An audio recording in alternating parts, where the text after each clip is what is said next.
What's up, everybody? Welcome to Cinema Trip Reviews. I am your host, Wyatt, and after a long absence, Alex has finally returned to the channel, man. How you been? Glad to be back. I've been good. Glad to come back and do Friday 13th. We're back here. Yeah, man. I mean, earlier in the year, whenever the last Friday the 13th happened, we reviewed part one and part two. For those who haven't checked those out, definitely go back and check those out. Today, we are reviewing part three and part four of Friday the 13th, the final chapter. First off, if you haven't already, make sure to like, share, and subscribe. Go check us out on social medias and wherever you get your podcasts. Now, what are your kind of, have you seen both of these before? Yeah, I've You're seen all watching the these? Friday 13th. Okay. The fourth one, the final chapter, is the one I've seen the most by far. By far, I've seen it the most. Yeah, and I mean, I was really excited to kind of get into these because both of these movies are pretty much very high up on my Friday 13th ranking list. I would say since I was a kid, since I started watching these, part three and four have always been my favorites. I've always kind of gone back to those, especially four.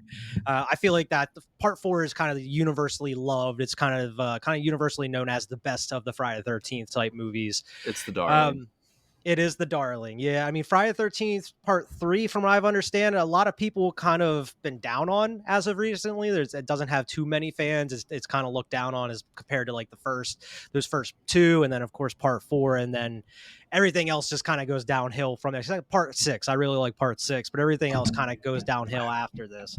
Jason X, Um, man. yeah, and Jason then X Jason fan. X down the road. No, But my favorite. we are planning to kind of keep doing these reviews as Friday the 13th pop up throughout the years, and we're kind of going to just do them two movies at a time. But I mean, we could just dive right into part three first. It of course is well known as Friday 13th Part 3D because they did dive into like the whole 3D aspect there in the early 80s. I have never seen the 3D version of this movie, even though the box set I have came with the 3D version, but I don't have the 3D glasses or a 3D TV to be able to watch that type of Yeah. thing. I've always wanted to actually check it out. I do know that certain theaters have showings of it every now and then. I just never been able to catch that. Be But you can fun. definitely tell in the movie where the 3D is supposed to be because I Yeah. mean it's very gimmicky. I feel like every time they do it, they should be like, whoa, look, it's coming right at you. But that was the main draw of it. I mean, even watching it as a kid, I thought it was kind of cheesy the way that they try to do the 3D in certain places. I kind of love Um, it, to be honest with you. Like, when I'm watching it, it is like, but it's giggle worthy. I mean, which is all yeah, these movies are now. They're giggles, yeah. It's Some fun. definitely work a little better than most, but I feel like a majority of them are kind of like, My okay, f- we my get it. f- my favorite is the eyeball one, where he's like, Which one? Where the homeless guy has the eyeball, yeah, or like when the dude's head gets squashed and the eyeball pops out? no, the homeless guy with the eyeball. I Oh love that yeah, one, he and I just love the holds it in the first one. camera for so long too. Like that one's like, whoa. I like the pole in the beginning. I like the first one Yeah, too, just because it's and like, the dude even looks at the camera to make sure he doesn't hit the camera with it too. But this came out in 1982, a year after Part Two came out, which we reviewed last time. Part Two came out in 81. This came out in 82, so they fast tracked it real quick.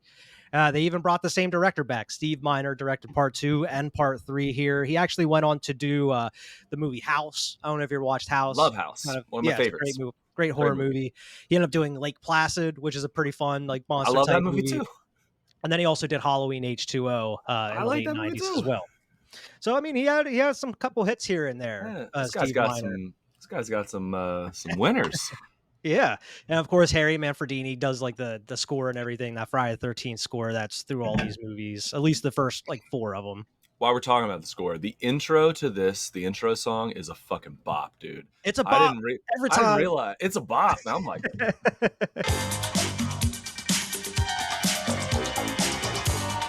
shit, this is I'm not sure if good. he did that. I'm not sure if he made that one, but he does like the act like the Friday the 13th. Yeah, Dum, dum, dum, dum, dum, dum, dum, dum. But yeah, every time I even posted on Twitter when I was rewatching this, like if this intro, the disco funk intro, doesn't get you moving, I don't know what will. yeah, man. It's a bop, man. It is a. I was sitting in here and I looked. My wife was behind the TV, like just chilling, and I'm like looking, and she's even like, and I'm like, yeah, I got Dum, you. dum, dum, dum, dum, dum, dum. It's awesome. But yeah, I mean, it's weird because I didn't even know this, but the original idea for part three here was to bring Ginny, the final girl from part two, back. But she kind of wanted to go elsewhere with her career. She wanted to look on the bigger, brighter things. Unfortunately, I don't think that happened. But because since recently she actually came out and said that she kind of regrets not doing it. She wanted to be a part of the franchise going forward. So she wished she could have gone back and done that because they had a whole different story involved too. Like Well, let's get that movie. apparently yeah, right. Because the original story from what they were going to do in part three was they were going to continue with her. She was going to be in like a psychiatric facility, just because all the trauma she went through and everything. But I guess Jason's out looking for revenge, so he ends up going to like the psychiatric hospital and is just killing, the patients, the orderlies, and nurses just to try to Halloween get to 2. Ginny.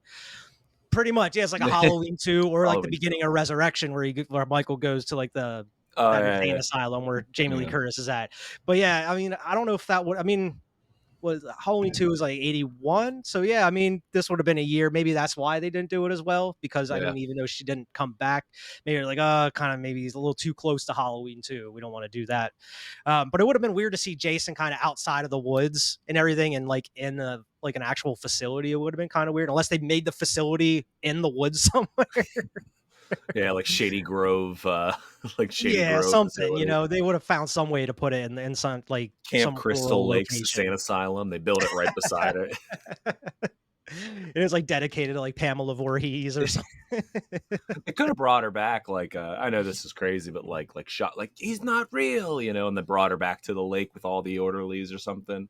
Yeah. Like they could Like have got maybe it. like one of the counselors like makes her has to like face her fears, so they bring her Yeah, back there or something. Yeah, and then that's where Jason could like follow them back to the facility or something. it's like, I don't God know. damn it. Yeah, I There's some thought cool ideas they could have went with there though. I think it would have been interesting. I do like this movie, but I think that would have been more interesting than what we got. This is kind of like a paint by the numbers Friday 13th movie. Yeah, it really is, and especially like we mentioned before we started recording, is even though how much I like this movie, even rewatching it, I was like, it's kind of a slog. I was like, okay, even though it's only like an hour and 28 minutes, most of these movies are a little less than an hour and a half. It feels like that full hour and a half or a little over. I had a very opposite reaction. I usually not love this movie, but Okay. this time I was like, oh, I kind of liked all the characters except for Shelley because he's an asshole. Um, but I liked all the characters. I like some of the scenes. Yeah. This one got me. I think I think one of the beginning kills are some of the best in the series. Now we're going to talk about 4. It doesn't beat the beginning kills of 4, but Yeah. I like these ladies and this guy we meet in the beginning. Yeah, some of the characters I don't mind. I just feel like compared to 4, it doesn't have as much going on because 4, it seems like there's a couple different plot lines with some of the characters in the movie. Whereas this is just like, yeah, it's the basic formula. These kids are going to they're spending time at Camp Crystal Lake, which I feel like they don't even really mention the name in these two movies as far as Camp Crystal Lake. I They feel like don't he's not even even mention it. there. I feel like he Yeah. just keeps moving along at this point. But yeah, that's just kind of the paint by numbers. They go to like the cabin or whatever, and then they just off the one by one. There isn't really too much story I mean, within this one. I don't want to keep comparing the two. I want to review each separately, but I mean, the fourth Yeah, one's the same thing, man. The kind like of. the Yeah. scene that at every Friday 13th has where they run around, they find all the bodies. Like it's every Yeah, movie. it definitely has like those certain like elements you And need in a Friday the 13th. yeah, well, But I feel like as far as the characters, there's a little bit more going on as far as kind of story in between them. But I mean, sticking with part three, it was actually released on Friday the 13th, on which August is cool. 13th, 1982. It was filmed in California instead of filming it in like what was it, Connecticut and New Jersey, like those first two were filmed. They filmed it in California. That's why in certain scenes, like when the kids go and pick up one of their friends, I think it was Vera, her name is, you see palm trees and shit in the background and stuff I while didn't they're even notice. driving. Yeah, you could definitely tell it's California in certain spots. But they built the house, the barn, and the lake specifically for this movie. It's not like they went and filmed on an actual location. They ended up building everything just for this movie. And I guess from what I had read, the lake that they built ended up they didn't build it right, so it ended up leaking and I soaking saw into this. all the grass all around the filming location. So it was kind of muddied it up for a majority of the filming. And they actually had a different ending, which we will get to once we get to that. Of course, this movie is notorious for the first movie that Jason gets his hockey mask. It doesn't even happen for like an hour or so Yeah, into the movie, though. it's way at the So, end. yeah, I mean, you barely even see Jason for a majority of the movie. It's just kind of either first person point of view or you're just kind of barely seeing him out in the distance, hiding behind stuff. I like that though. I Yeah. like he's just like I mean, they sting it too much. They like give you the sting music, but I Mhm. do like I like horror movies, slasher movies where they're just kind of in the background. Yeah. And I mean, the beginning, just like pretty much all four of these first four movies, they begin with like what happened in the last one. So is right at the beginning, you get the very end of part two, which rewatching this, I just skipped through that because I was like, I already know what happens in part two. I just want to Okay, get to the beginning. You have the dope ass disco music intro with the fog and everything, very dope. spooky. And then you have just that quick scene with the like I guess it's like the convenience store owner Harold and his wife, which is like a cliche housewife with like her moo and like her curlers in her hair and just yelling like Yelling at "You get him. the laundry out and like you better get those damn animals out of the convenience store because he has like a damn rabbit and like the veggies eating all of his stuff. I like that he's like eating donuts and putting them back and He's like eating open. fish food. He was feeding his fish and then he like, wonder what this tastes like. And he's like, ugh, fly eggs. Yeah. This dude's just hungry, man. He's just out there eating. But he was like on What'd your the doctor tell s- you? You're the supposed to, cut down on all the food. You're here eating junk. he looks healthy. Like she's yelling at him like he's like a big dude, but he looks like a healthy Yeah, man, you he's not, know? like, super fat fat or Yeah, anything. like I you would think think you his put a doctor would red be like, hat and some suspenders, this dude looks like Mario, bro, "Little bit, with this yeah." big mustache and everything. I liked him, man. He had that rabbit. I liked that rabbit. It was cool. I'm surprised that rabbit Yeah. was real because it was very still throughout this whole thing. Yeah, it was a very Yeah. well-tamed rabbit they were using here. But you get a couple cool kills, I guess. I mean, the dude, I mean, he goes and takes a shit for a minute. They're holding on him and they're taking that shit. But he ends up what happens to him? He ends up getting a cleaver to the chest as he's Yeah. getting up because he hears the noise. He opens up the door and he gets that fucking cleaver stuck to his chest. And then his wife comes in looking for him because she sees Jason like out and among the her like clothes that are hanging up drying. Like he's just kind of sneaking behind them and in the light. She thinks it's her husband. She goes out, and then that's where like he reaches through like the window and grabs her and sticks the sewing needle through her neck and everything. Now, Couple when cool she's kills there throughout the watching, movie. yeah, I think they're cool kills. I actually like this whole scene, but they're watching like the newsreel Hmm. and they talk about Ginny being the survivor. Didn't the guy survive too in the second one? Or does he die? I thought he survived in the second one. I think he survived. Yeah, Yeah, so because they he's there like at the end. they don't He's even at the say end because they find that they open shit. up the door and find the dog sitting there, and then of course like the jump at the end where Jason jumps through the window and grabs her. Yeah, but Yeah, I'm he's pretty sure the alive. dude's That alive. says nothing about him. I Yeah, actually rewound, whatever. I rewound it and because I was like, did they say Soul Survivor? They don't. They don't say Soul Survivor, they just but I say a thought they did. survivor or They just whatever. said they say the Survivor, which I still Yeah. thought was kind of like It finale. is I was like, weird there is because another there was dude. somebody else. It Yeah, wasn't just her. she's not the Uh, final girl. but they make it seem, I guess, I don't know. I guess not the first one, but I guess 2, 3, and 4 takes place within a span of like a couple days from what it Yeah, seems like like. boom, boom, boom, 'Cause this boom. one picks up right after the second one happened. And it must be a whole separate part of Crystal Lake that these other teens go to, I guess. Crystal Lake must be a huge place, like a campground, and they have other houses around the area too, I guess. Oh, I'll talk more about that when we get into four. But I'm like, damn, dude, like nothing's safe around you. Nothing. So yeah, it's I mean, you have to have some of like those first kills in the movie, and I mean, I they're like these pretty well ones. done in this one. Yeah. But you get introduced to the new batch of teens, and I guess they're hanging out with some old head hippies. I don't know if they're supposed to be teens, but these hippies are at least in their 30s. All these people They're are in their hanging out in the 30s. bed. But I mean, you get to meet them. They're going pick up their other friend Vera, I guess her name is, and they don't really go into it, but the mother comes out. She's like, she's not going. She's not going anywhere. And then she just immediately comes out like, yeah, everything's all right. We're leaving. Moms. Yeah, and Mom. like you mentioned, Shelly's kind of like that prankster asshole. He sneaks up on him with like the clear mask and the fake knife and everything. This isn't where he's irritating quite yet. Now, at But he's this point, very he's kind of self-deprecating as well because oh my he's just god, like, dude. Relax. Be yourself. Would you be yourself if you look like this? Shut up, yeah. Shelly. And I mean, he is annoying. A lot of people make fun of him, but in his defense, when I think about this movie, he's the only character I really like remember by name, and like he's a memorable character as annoying as he is. You are right. I do remember his name, but I do like the main girl. I like the backstory that Chris. she was like in and she saw Jason one time, like in the Yeah, she woods. like got attacked by him, and it was Yeah, like insinuated that it was going to be like a sexual assault or I something, which is weird for I read Jason. that, and they were like, "No, that's too dark. We got to Yeah, cut that's that." too dark, man. We can't I have don't know. Jason out here sexually abusing people out in the woods. I Killing took and it. murdering, dismembering him is fine, but we Yeah, can't have any sexual abuse. Yeah, he could be raping people. Stop it. But yeah, Oh, Shelly, I mean, he is definitely the annoying one out of the group. I like that little like all the fans on fire, and they go in and like the hippies are just blazing in there. It's like wow. you guys didn't know that these hippies are just gonna be blazing up in your van this whole time, That was a lot of like a smoke Cheech and too. Chong scene. A lot of smoke, yeah. They hit something Um, hard. they must be because Like like even gravity whenever bombs. they're driving down the road, it's not nearly as smoky in that van when they're smoking in there.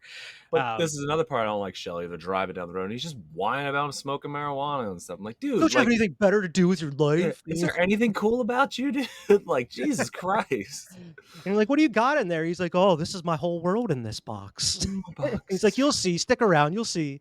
He's like, "Dude, you're such a nerd." Nerd, man. Like, why are these Fucking, people hanging out with you, Shelly? I wouldn't have invited him.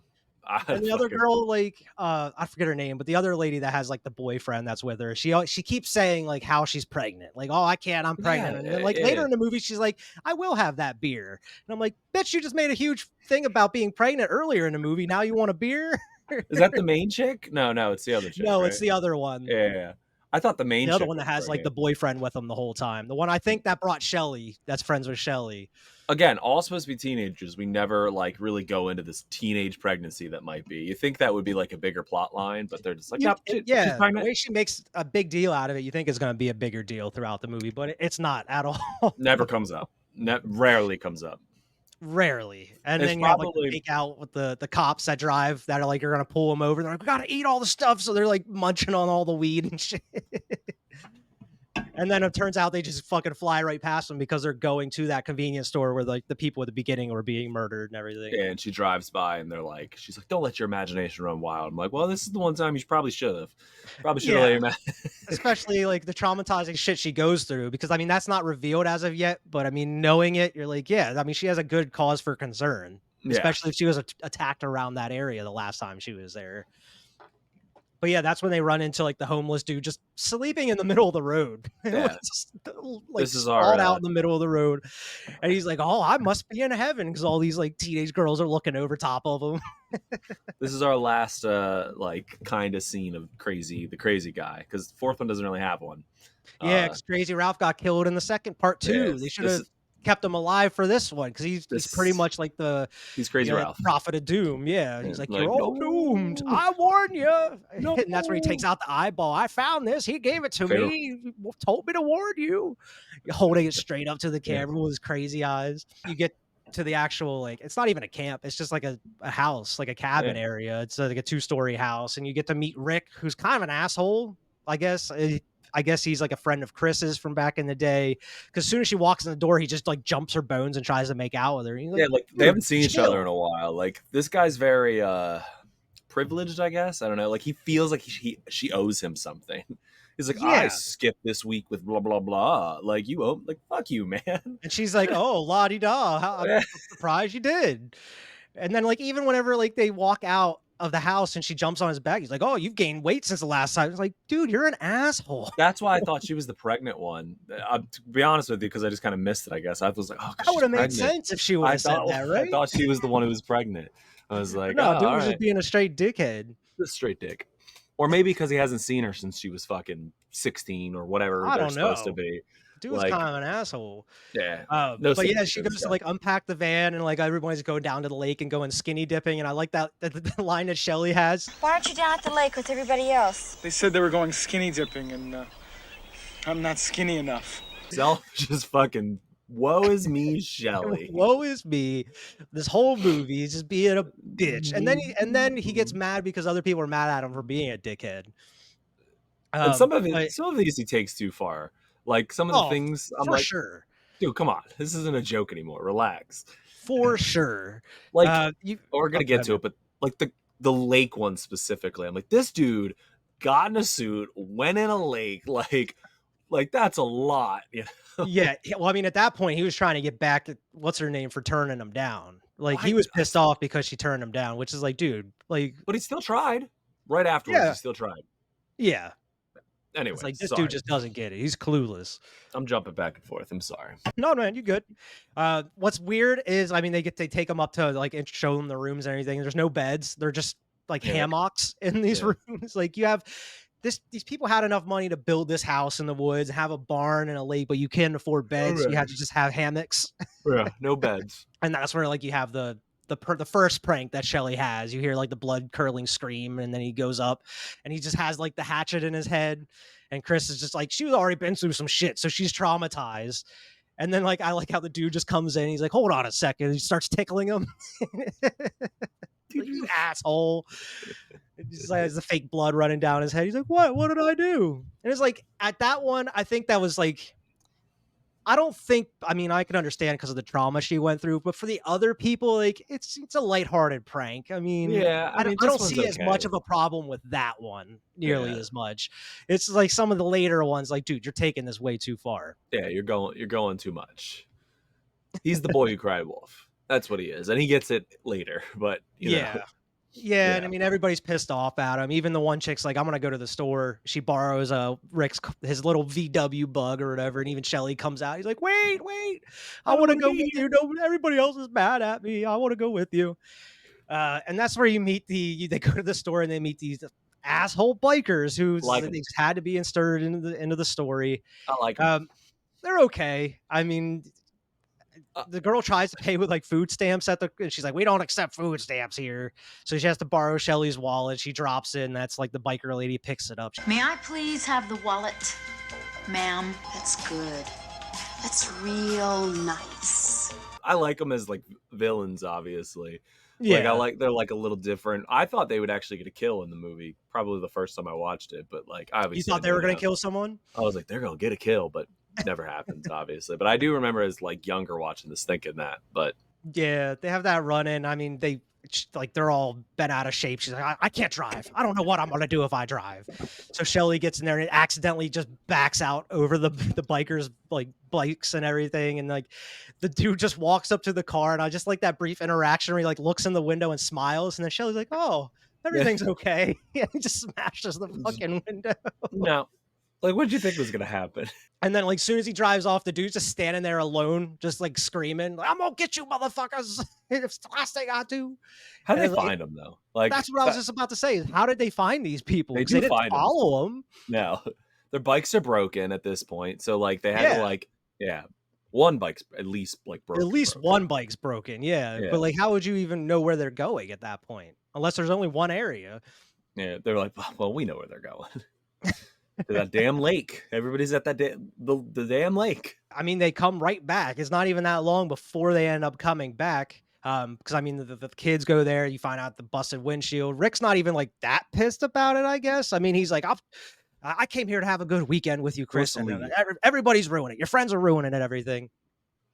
And I mean, you have another 3D shot of the dude with the yo-yo going down, like on the girl's face. You don't even need to tell a story. You just show like cool 3D Just, shots just a bunch of 3D shots in a row.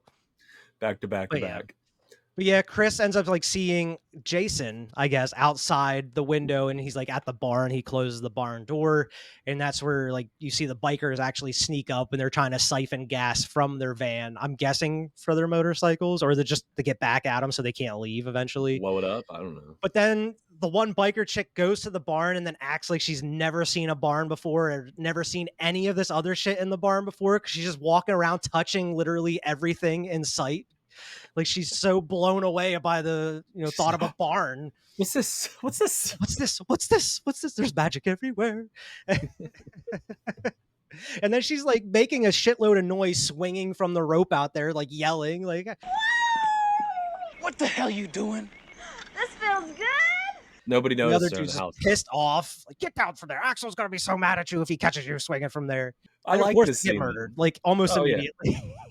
These are Jason's like first kills, other than the first kills. Yeah, the A first lo- kill is at this area. Yeah. A lot of this movie goes in that barn. Like a lot of the Oh kills my are in god. this barn. A lot of this movie is just people walking around. Yeah, well, that's a lot of every Friday movie, to be honest with you. Kind of, but I feel like even more so than part 4, because I feel like for part 4 you're having some people like at least talking. There is a lot of back and forth in part 4, but in this one it's just slow walking with creepy music around it the whole time, and it's a lot of going to this barn over and over again. Part But yeah, 4 the has dude its goes own in there set of looking problems. for her, and then he Yeah. finds like the pitchfork through her throat, and she's sticking to the wall up there, and then he gets another pitchfork up through his gut. Yeah. And then the other dude that's searching for him, that's carrying the gas cans, he just gets clobbered to death. As of right now, you think Yeah, he and just you gets and a he fucking piece of wood to his head over and over and over again. yeah.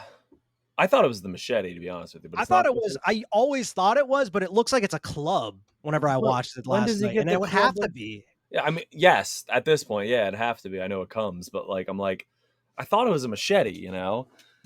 So, I because he thought it has was the too, because machete, if it he has was, it. you would have been done. So he Uh, must have found something that he liked within that barn.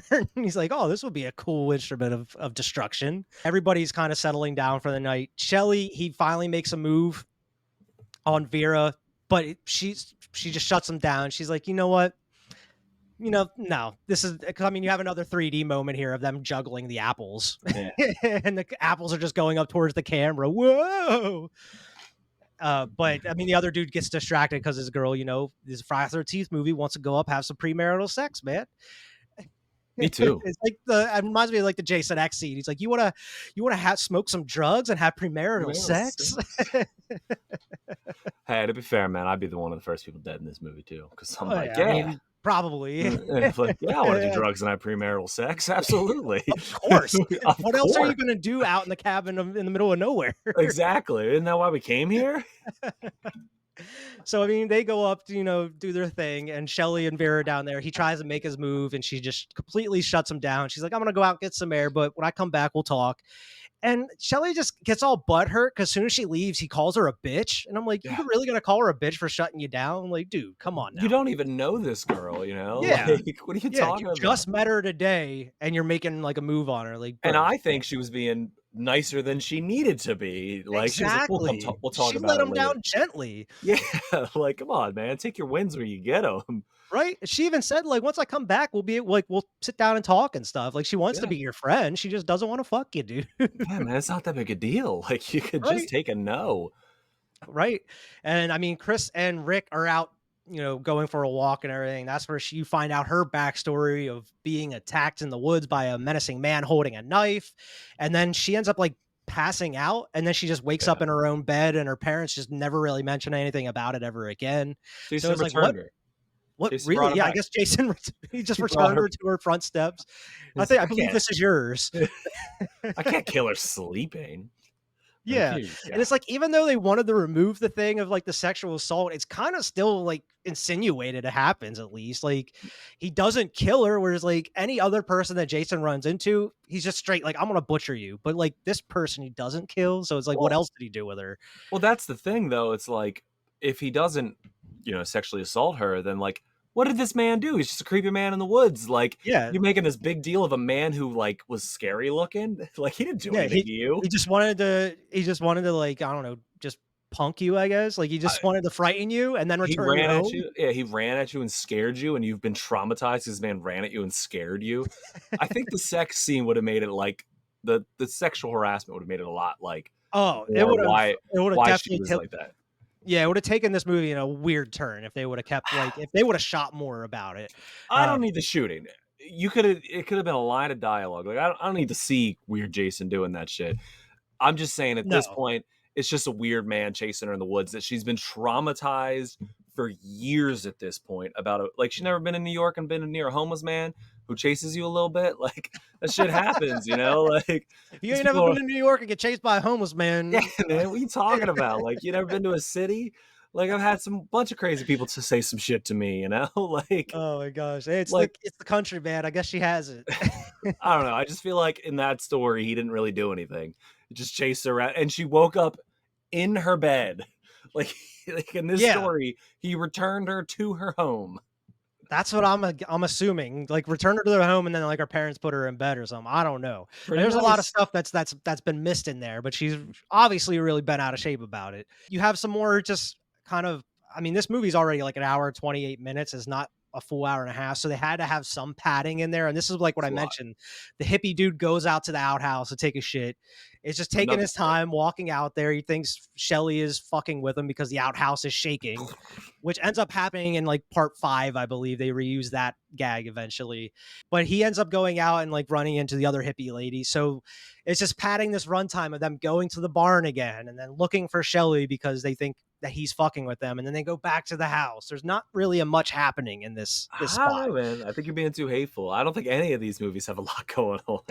A lot of these movies are partying, walking, searching for things. Those are your three, and then death, and then killing. Yeah, but I mean, like, I feel like if they would actually had kind of Jason, other than the outhouse shaking, like fucking with them maybe within the barn, but otherwise it's them walking into the barn and then walking out. There's not really anything playing around with Going them on. or anything. I do get it. Yeah. This is where Shelley pranks Vera out on the Yeah.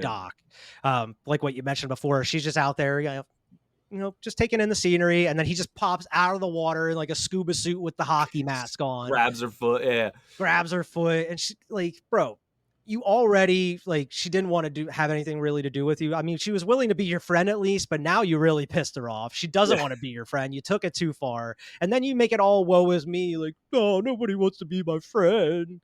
It's like, bro, because you're doing this shit that you're doing. What do you mean? I wouldn't want to be your friend either, Shelley. Yeah, Stop you that keep shit. pulling this dumb shit. I don't want to be your friend. Yeah, just stop that shit, Shelley. Shelley gets lured into the barn. Like everybody else just gets lured into this barn because he sees somebody in there. And I mean, he goes in looking for him, but then it just kind of cuts away. You don't really see Shelley for a while after that, but something happened to him because whenever Vera drops his wallet in the water and goes out looking for it, she looks on the dock and big hole. I don't know why she thinks this is Shelley, because dude is clearly huge. taller and jacked. Yeah. Has a big ass neck and's bald, wearing a fucking hockey mask. And this is Jason's first appearance with the hockey mask, and he just fucking shoots that harpoon gun straight into her eyeball, which is a memorable death out of the Friday 13th and it's a franchise. memorable 3D death. Like you see it coming. It's a cool. Yeah, the harpoon going towards the camera. Like you can tell it's on a wire and everything just coming at you. I don't even understand why Jason wore the mask, and it's cool. I know it's an iconic. He's like, oh, this is pretty cool. I'm gonna put this on. Jason's not really known to be fucking with people. That's not really his MO in these movies. He's pretty just brutal. He kind of walks around until he starts killing people. But this is Jason's the first fucking jacked in this movie though. Yeah, his dude. traps and neck are huge. Who plays Jason in this movie? Do we know? I don't remember his name. I didn't mark it down, unfortunately. Yeah, but dude was jacked. Yeah, big guy. Unless it was a prosthetic of some sort. I mean, dude was jacked. But I mean, from this point on, anytime you see a kill or Jason, you're actually seeing him. It's not behind the shadows or anything anymore. This is the reveal. You have the couple upstairs, doing it. Of course, she goes and ends up getting a shower. He ends up going downstairs to get some beers. He comes up and he's been doing his handstand thing throughout the movie. Weird. And as he's walking on his hands, this is the most painful, I believe, because Jason he looks up and Jason just takes that machete straight down through his groin, dude. That is so painful. He thumps very awkwardly. He's just boom. He very ragdoll thumps on But I just love that. I love that shot though of him looking up and just Jason just bringing that machete down on him. And then the other girl, I'll have that beer. Yeah, she's never mind. I will have that beer. It's like, you're pregnant. What do you mean? You made a huge deal about it earlier.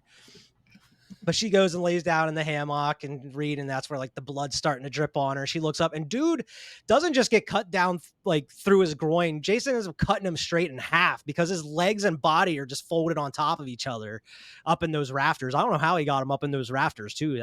He had to get a ladder or something. Yeah, quickly. But as soon as she notices, that's where you see the machete start coming up through her chest, kind of reminiscent of the Kevin Bacon kill through the throat with the arrow in the first one.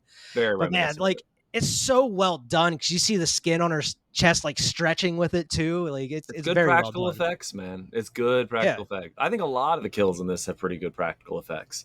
I'm these are good practical effects, especially to make it 3D like that. Then it's cool. These first 5-6 movies are really where you get the decent effects, and then 6, 7, and 8. That's where the MPAA just cuts everything. You're not getting any of the gore. You're just getting cutaway kills, and that's famously the MPAA just shredded these movies at that point. I'm wondering when we get there if my box set, because I have a box set of all of them, if it has the unedited ones. So they do have the unedited kills as a special feature. They don't have them in the movie itself though. You get to see because they're very rough footage. I would. It's cool seeing the kills though. I just wish they would find a way to kind of restore them and put them in the movie. Man. That I would be would be cool. okay if like it was a little rougher. Like I can, if long as it was an option, if it was like, hey, put it in, then I would know. Like, okay, I get why it's rougher because it's old footage. But Yeah. This is where like the power goes out. The hippie goes down to check it out. He gets fucking thrown into the fuse box yeah, by Jason. I like that's a pretty creepy scene because Jason's just kind of chilling in the shadows of that basement with like the one light down there and everything. It's pretty creepy. And then Shelly ends up kind of startling the other lady, but she thinks it's all a practical joke because it's the boy who cried wolf because he got his throat slit and he's and she's like, Shelly, enough. Come on. You're being come an on. asshole. And then she finally like, oh wait, this is real. Fuck. And like her screams are so like everybody else is pretty good, but that hippie lady is just so bad. She's like, Oh, Shelly's dead. Shelly's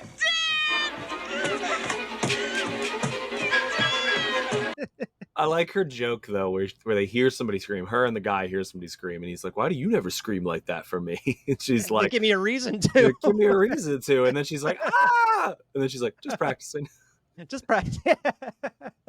I like that part. She goes out to go investigating, and then Jason gets her with that fucking the hot fire poker into the gut. Yeah. Like, man, that would suck too. I don't know Like how much the cauterize it. fire, like the hot aspect would help, but I mean, just being stabbed with a fire poker would be Would suck. enough. Yeah. Of course, Rick and Chris at that time, once everybody's dead, that's when they get back to the house and then the lights are out, everybody's gone. They go investigating. And I like that shot where she looks outside and then like the camera kind of pans like beside the door and Jason's just kind of holding him so he can't scream. And then she just ends up going right back in the house. And that's where you get another 3D gag of him squeezing the dude's head. Yep.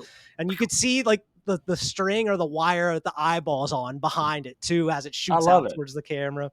I like that kind It's of a shit. good kill. I think it's Yeah. funny. She's just looking around. That's Rick's body comes flying through the window. And of course, as Friday the 13th happens to do most horror movies, it's just the final girl running around being chased by the killer for a minute or two. She runs through the house. She Finding ends up every dead body. finding every dead body. She's in the closet. And this one I actually kind of like because she ends up pulling the knife out of one of her dead friends and ends up going at Jason with it. She stabs his hand and then starts slashing at it. And Jason's like ducking the fucking until she finally gets him. And then she ends up climbing out the window and going into the barn. And that's really where the rest of the fucking movie happens is in that barn. Yeah. He looks so goddamn dopey without his mask, dude. Like, he has this smile on his face. He's like, Well, yeah, because she lures him up there, and then that's where she wraps the rope around his neck and kicks him out the fucking out the window there at the top where the dude was pulling up the hay bales at the beginning of the movie. she's on it. Yeah, where she was on it, and then he just drops her. Yeah, like, damn, dude. But yeah, she hangs him from the barn, and then when she goes back down, he's still alive, and he pulls off his mask, and she's like, "It's you," because she realizes it's the dude that attacked her in the woods, and that's where he gets like the weird smile, He like gets a he's like, dopey- "Oh yeah, it's me, bitch." Like, he looks so dopey. He does. He looks really dopey with that smile, and then he just puts the mask right back down. Like he pulls it up just to smile it at her, and then he pulls it back down. Like, I would imagine, like, and now to be fair, he's still alive in this movie, like he's not like zombie Jason yet, that doesn't come for a while. Yeah. He's that at this doesn't point come until like part 6. I'm 6 5, it's got to be 5, doesn't it? We'll get there. I mean, technically, yeah. I mean, 5. That's Roy Burns. That's not Jason in 5. Yeah. Oh, that's the one with the copycat killer. Yeah. Okay, then it's got to be 6. Yeah. Yeah, it's 6. Yeah. That's where they dig him up out of the grave and everything. Yeah, with the. I mean, technically 4. You can even kind of say that too because they take him to the morgue and everything. I think he's good there. That's just him getting up, we'll get there. But yeah, this is dopey smile. I'm like, what the fuck? Yeah. Why would they make that shot? And it's the same. It's supposed to be like the next day, or at least in that same week from part 2. And he looks vastly different from part 2 because he still had like red hair on his head and everything. And Shaved it. he found a whole different outfit, cut his hair and everything within the span of a couple days. The biker dude is somehow still alive after getting clobbered to death. You thought, and he ends up getting he ends up like distracting him enough from Chris, but he ends up just getting his hand chopped right the fuck off and gets killed again. Jason's for real this time. Yeah, Jason's and almost in the same way too. Like he puts him down again and starts hitting him again. It starts like, fucking hacking at him with the machete this time. And I'm like, that's the same thing, man. He just did it again. And that's like, as soon as he turns around, that's when Chris is able to come at him with the fucking axe and puts the axe right in his head. We get the slit, which the slit is in like every mask from here And on pretty out. much every, yeah, iteration of the Mm, Jason mask afterwards. Yeah, you yeah. even see it on the poster here, and for Yeah. the final chapter, she Yeah. goes out the next day, gets in the canoe, pushes Why do they herself out keep in the doing middle of the that? lake, Why? and wakes up. She even sees Jason up in the window, and he does that fucking goofy smile again without his mask. And he Yeah. runs downstairs, and he's like runs out of the house towards her, and then like she snaps out of it. He's not really there.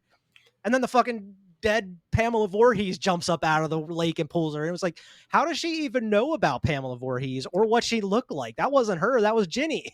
Yeah. Or is she dreaming? It never really answers this Yeah, but stuff. I mean, even if she was dreaming, how would she even know about the mother or anything? You know? I I don't know, man. It's goofy when he runs around too. Like I just Yeah, imagine the music. Like, what- like the Scooby Doo music or yeah, something. like why would they make his face look Yeah. like he just has this doopy smile on?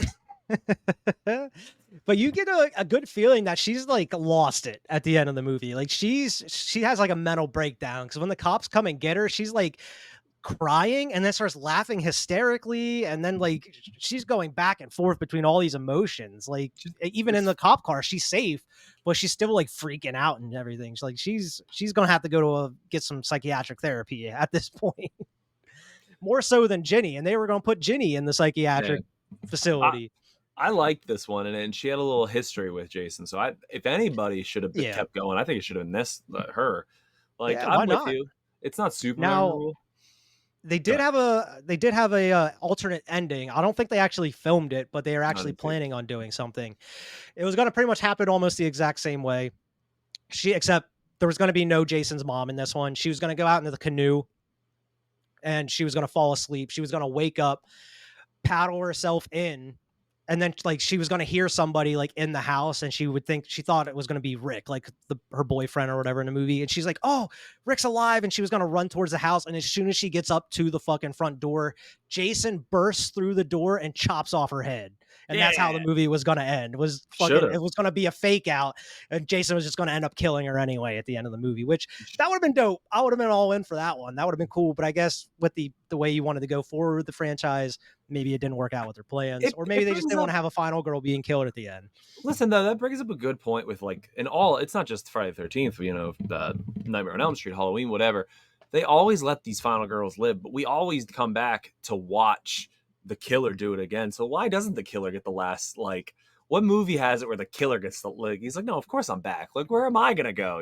Like, I'll be here for Yeah, part there's six. only a handful of movies that do that. I mean, the Yeah. one that comes to my mind right away is like a Texas Chainsaw Massacre: The Beginning. I don't know if you ever saw that one. It's like the Uh, prequel to like the remake with Jessica Biel. But at the very end, the fucking final girl gets away and she's driving in the car, and then fucking Leatherface just pops up in the back seat and just sticks the chainsaw through the seat see, and kills her. that's what it And then he should be. just gets out and walks away, and that's the end of the movie. And I was like, oh shit. Yeah, that's what it Like should that be. is kind of cool. Yeah, so I think I like the alternate ending. I'm with you here. I don't like it. Yeah, so I mean, Friday the 13th Part 3, I think it's always going to be kind of near and dear to my heart because it's one that I always grew up watching a lot more so than a lot of the other ones. And it's also, the introduction of the Jason mask and everything. There's a lot of cool kills in there too. And just like the cheesiness of the 3D they try to force in there, even when it's not 3D, is still funny. Yeah. It's a pretty good movie. I just think, in my opinion, it's a little slower than, or a little, for the lack of a better term, just a little less interesting as far as the characters go compared to like part 2 or even part 4. I think we had the conversation. I'm very with you on the thoughts. I think it's awesome. That's where they introduce his iconic look. I am with you though. This is where it starts to become the most formulaic. Mhm. Like, and some of these movies are way bigger sins of that. But this is kind of the start of that. I think all of the characters are kind of boring in all of these movies. So I know Okay. we kind of disagreed on 1 and 2 when we talked about it. Where Yeah. I even think 1 and 2 the characters I'm like, all right, like we're just doing the motions here. Yeah, the Um, first one I can understand, definitely. The second one I actually kinda liked. I mean, especially like the Ginny, the final yeah, girl, but I think I like the characters a little bit more in that part too. There's a tiny bit of depth to them, I guess. yeah. I like this one. I like the kills. I think Yeah.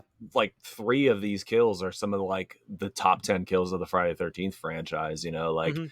the arrow one's great where he shoots it with the harpoon gun, the one where he The chops him head down the being middle squashed. and the head being squashed. Those are great kills, like I Mhm. don't know if they're the best kills, but they're really good kills. Yeah.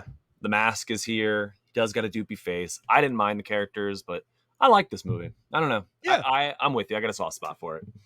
Yeah, I think it's a pretty decent movie. It's definitely better than a lot of the other ones that are in the franchise, Yeah. that's for sure. So I mean, unless do you have any other final thoughts on part 3 before we go into 4? No, banging intro. I mean, that's the best sort of movie. Yeah, I mean, if you're gonna take anything away from Friday the 13th Part 3, it's that intro Watch music. that intro music. That intro music's the best part. Like if you have a Halloween party, you got to have that on the playlist at Yeah, some point. man. Nobody will get it though. Nobody will understand except me and Wyatt in the back, like, yeah. Dum, dum, dum. So we'll go right into Friday the 13th, the final chapter. And it was actually supposed to be the final chapter. This was supposed to be the final Friday the 13th movie until it did pretty well. And then they're like, oh shit, maybe we should kind of drag this out a little bit more, make some more money off of it. This does star, of course, Corey Feldman. You got, Corey Hey, Feldman's in there. It's one of his first movies. And then, of course, throughout the 80s and the 90s, Corey's. he blew up. Yeah, the two Corys and everything, I like the love Lost Boys Corey's. and everything. I love the Lost Boys. Should do that too. And you have the Crispin Glover as well in this movie, who ended up being a star as far as like Back to the Future. He did Willard and a bunch of other movies and shit. I didn't mention any of the cast in the part 3 because they didn't really go on to do anything else. So, I mean, that's why I mentioned these one. And of course, I mentioned Kimberly Beck as Trish, Corey Feldman's sister in this, because she's also one of the main characters that drives throughout this movie. This movie was directed by Joseph Zito. The only movie that I saw that he directed that I even recognize and I've seen before is The Prowler, which is like an 80s slasher movie. I don't know if you ever checked that one out. No. It's Never pretty even heard good. of it. I actually recommend going and check out The Prowler. It actually has some pretty cool kills. Pretty sure Tom Savini did those kills in that one. It actually has a really cool kill in The Prowler. I definitely recommend checking out. Speaking of Tom Savini, he did the effects in Friday the 13th Part 1. They brought him all the way back to this one to do the effects in this, because what better to do the effects for the final Friday the 13th movie than the guy that kind of helped start it all. He was the one that kind of developed the design for Jason, so they wanted to bring him back to kind of kill off his own creation in a way. And man, the effects in this one are top notch too. Yeah, you can tell in a lot of the scenes they're top notch. They spare no expense. So this is the last film in the franchise that picks up immediately after the previous film. Ted White, who plays Jason in this movie, was 58 years old at the time, which was the oldest person to play Jason in franchise history. And I believe he was like, I don't know if he's still alive now, but he was that when I read the facts, he was the oldest living cast member out of all the Friday the 13th movies, because he was like 97 or 98. I don't know if he's still alive or not. But he was 58 whenever they made this movie, which is pretty crazy, especially with what he has to do, like bursting through doors, and he's even running. This is one of the movies you actually see Jason sprinting after people. I have that it's pretty scary. Him running is ridiculous though. It is. But I mean, it's kind of scary because you don't see Jason running in any of these other movies as well. Joseph Zito was brought on to write and direct the movie. And he even told him, like, listen, I direct, but I'm not a writer by any means. And they're like, okay, well, we're going to give you double the amount of money to do both. And he's like, I'm a writer. You found your writer. God damn it, I'm in. And apparently, from what I read, I don't know if this is true or not, but he actually ended up taking some of that extra money and hired another dude to help him write the movie. So he ended up having like a secret writer with him to do that. So he probably pocketed some of the extra cash for something he was supposed to do. There's one guy who's been rocking around Hollywood saying he wrote Friday the 13th chapter. Nobody believes him because it's not credited. Yeah, you didn't. Stop. He's like, no, I promise I did. This movie was also released on a Friday the 13th, April 13th, 1984. This was released 2 years after part 3, which we already reviewed here. So, I mean, they waited a couple years to kind of bring Jason back.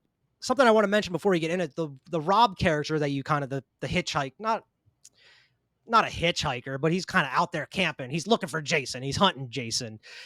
It's because his sister was a victim of Jason, and I guess that's supposed to be Sandra from part 2, which is like the girl that's with the blonde haired dude that always wears the hat that like went out and got caught by the police going into like the forbidden grounds of Camp Crystal Lake. I guess that was supposed to be his sister, and that's why he's going around looking for Jason. They never say because he mentions in the movie that like that's it. His sister was killed by Jason, but you don't really know who it is. But I doing some research, it is Sandra from part 2, which is kind of cool how they kind of tied it back a little bit. How do they know that? Like, did the writers come out and just say that? Like, they just picked one random girl and said that one? Well, the screenwriter probably went back and watched the movies and did that, and then like the director probably didn't even know because he Yeah. didn't write the movie. He's He like, was "Oh like, yeah, I totally meant to do that. that one. I totally meant to do that. I put that in there on purpose." Picks up right where we left off. I mean, Literally. the paramedic, yeah, literally, the paramedics come and pick up Jason's body and they take him to the morgue at the hospital. The dude that works the morgue at the hospital plays like the rabbi in Seinfeld. I don't know if you how much you watch Seinfeld, which is I've pretty seen it. Yeah. funny because he's a goofy character in that, and he's kind of goofy in this one as well. But it's weird seeing him in a sitcom and then seeing him in this getting just This brutally murdered by Jason. But he's kind of a pervert. I mean, he's trying to Axel. fuck around with the nurse in there, and she wasn't having it at first, but then she ends up like, all right, I'm kind of buying into it. But he's in She's there throwing like a lot of mixed watching signals. a Yeah, lot of aerobic. mixed signals, Yeah. Like, she does, she doesn't, she does, she doesn't. Like, damn, dude. Make up your mind. Yeah. But he's in there watching like that weird like workout video with the girls in the circle, Aerobics like the aerobics. Yeah, with their butts. she was He's just like, yeah, in there around dead bodies watching a weird workout video. what is it? He says something too. He's like, "You girls never leave me cold" or something. I don't know what he says to him. But Yeah, he like and he says has that something other like, line whenever like how can you I forget what he says. He's like, "Oh, she was pretty before," and he's like, "Oh, she's still kind of pretty oh now." yeah, yeah. He's like, she still is, and he's like, Yeah, oh, she come still on. he looks at her, he's like, "Oh, she still is." Yeah, Like, you're sick. what the fuck, dude? He ends up kind of fucking around with that nurse a little bit, and then she ends up leaving, and that's where he like sits down to watch the aerobics video, and then fucking you see Jason's hand moving on the gurney and everything. And this is a brutal kill to start out the movie. He takes like that hacksaw to his neck and then just twists his head the whole way around, Yeah, which is pretty nuts. these And are then the great second opening kill kills. isn't nearly as cool as that first one because she just gets stabbed with like the scalpel up through the stomach and He everything. pulls it down though. Yeah, Like kind of. he But like I starts. don't think it's as cool as like sawing the dude's neck and ripping his head around or anything. I think these are so far the best opening kills. These two kills are the best opening kills that we in this have Seen so watched up to far. this point, yeah. These are Yeah, I can good definitely opening see kills. that. Yeah, they're good opening kills. Yeah, and it also introduced some comedy in there, like with the mortician or whatever. But Yeah, I mean, at that point, you get introduced to Tommy Jarvis, his sister Trisha, and their mom. And I like this. It's a different dynamic than we're used to through these first 4 movies. I mean, you actually got centered around a family a little bit. It's not just a group of kids. I mean, you have them eventually, yeah. but you also have just like a central family that actually lives there in the middle of the woods. It's a different dynamic. They even have a little dog named Gordon, who's like a golden Love Gordon. retriever. He's adorable. He even escapes at one Uh, point in the movie. Yeah, the Jason way too, through a window. He He's like, jumps "Nope." out the window to get away from Jason. Yeah. The dog's like, fuck this. I know better than to stay around for this shit. My thing is with this family, like living here, do they live at Crystal Lake, like on the other side of it? Why do they still live here? At this point, 3 brutal murder sprees have Yeah. happened at this 'Cause thing. In part there's- 3 on that news report, they even say like the most brutal murders that have ever happened in history here or whatever is like, you But think more Corey- people would know about this. Corey Feldman's character, they talk about him never locking the door, and he's like, "Oh, we live in the country." Like 3 brutal murder sprees, just that you think he'd be a little more alert to be like, "Oh, maybe I should lock my door." You telling me that these people don't know anything about like even up to the first movie, those kids getting murdered and Pamela Voorhees getting killed, and then all these other kids getting killed? Like, And if it's a lake, they didn't hear anything. Like these women are screaming in this movie, you know. yeah, Nobody unless heard it's any of this? unless it's not Camp Crystal Lake. That's the thing. They never mention Camp Crystal Lake at all, I believe, in 3 and 4 here. So You're right. maybe it's a whole nother part of the woods in New Jersey or whatever the fuck they're supposed Just to a be. new lake.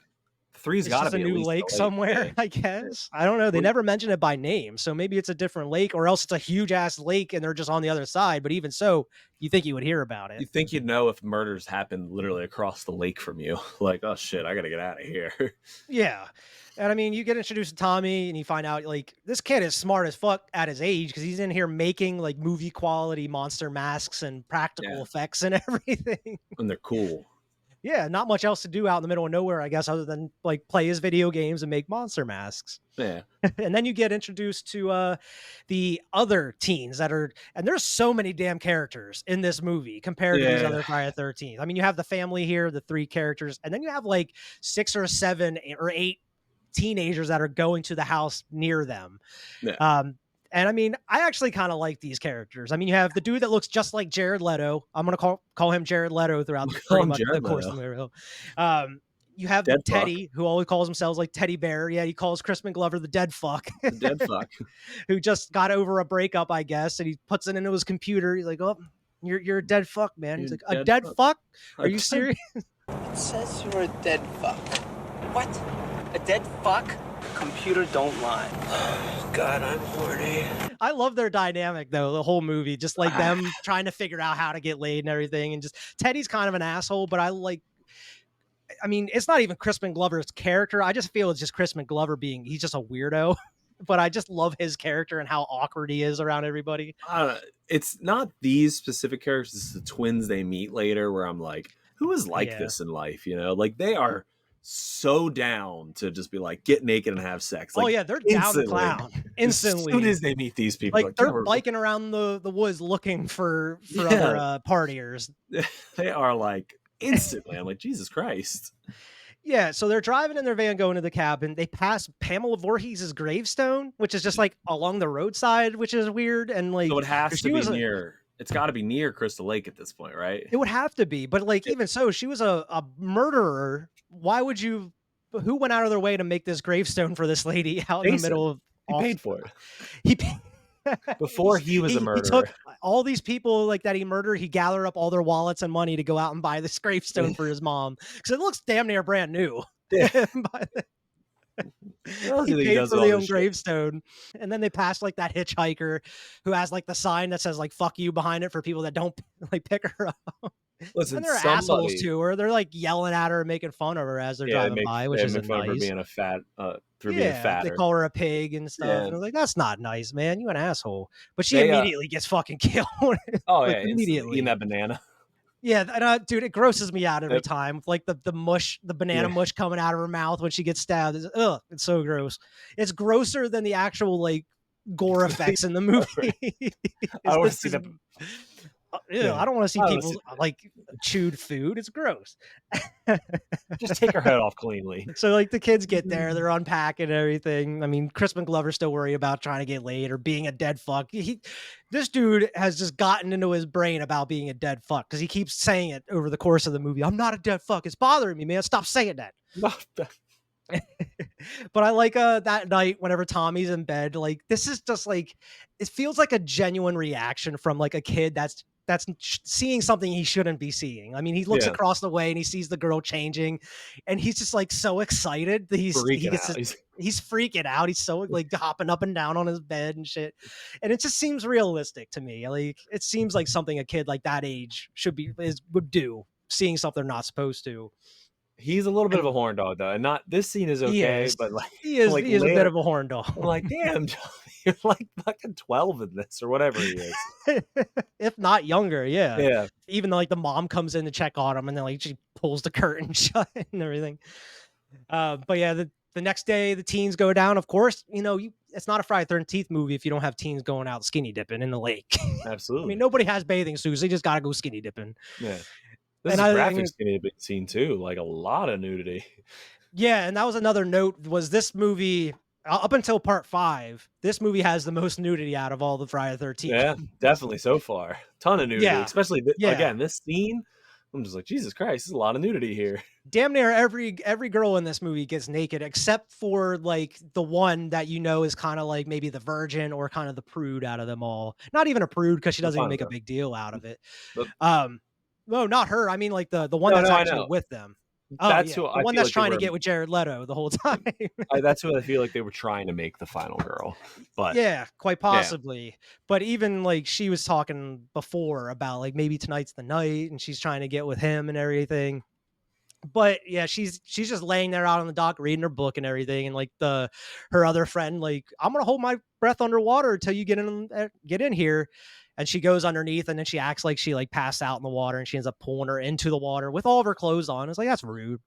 Rude. You just ruined all of her clothes. She got to walk back wet. And I love like that line that Crispin Glover has, like, Come on in! Oh, no. No, we have no suits. Reminds me of that bird from Looney Tunes. Like, no. Trish and Corey Feldman, Tommy end up they're looking for Gordon, and they end up, of course, coming across all these naked people in the water, and like, of course, Tommy goes down first, and he's just peeping on all of them. He's like, oh god. And Trish's like, come on, Tommy, geez, man, you shouldn't be seeing this. I mean, even so, some of these people should have some more awareness. Like, there's other people around as far as houses during the daytime. Maybe you shouldn't be skinny dipping. I mean, at night, I guess I can understand going skinny dipping at night, but during the day, I mean, there's probably people around, unless you really don't give a fuck. They've met these kids too. Like, they've met Tommy at this point. Yeah, they met him that night, like whenever they came in and were unpacking and everything. They know there's a kid, like a child around here. Yeah, and then of course they end up meeting Rob because their car breaks down. And man, Tommy's a smart motherfucker, man. Not only can he make masks, he's able to fix cars somehow too. He's in there fucking even like names exactly what could be the problem.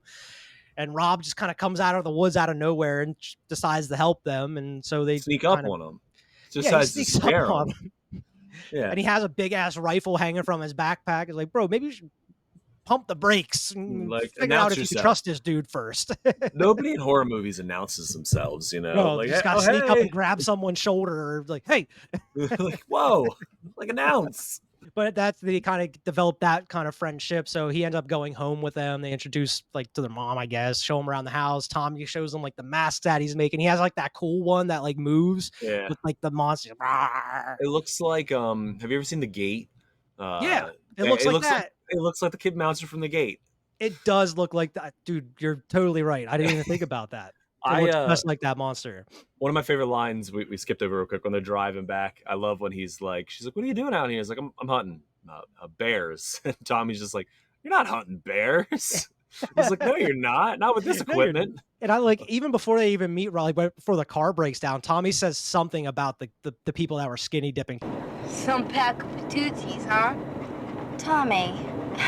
She's like, Tommy, jeez, man, stop. Excited. That night, all the kids are, and this is probably the most famous scene that everybody thinks of for Friday the 13th final chapter, is the dance scene. Crispin Glover puts on like that like 80s hair metal band music, and everybody's like, you're dancing to this? And he, the Crispin Glover dance is outrageous.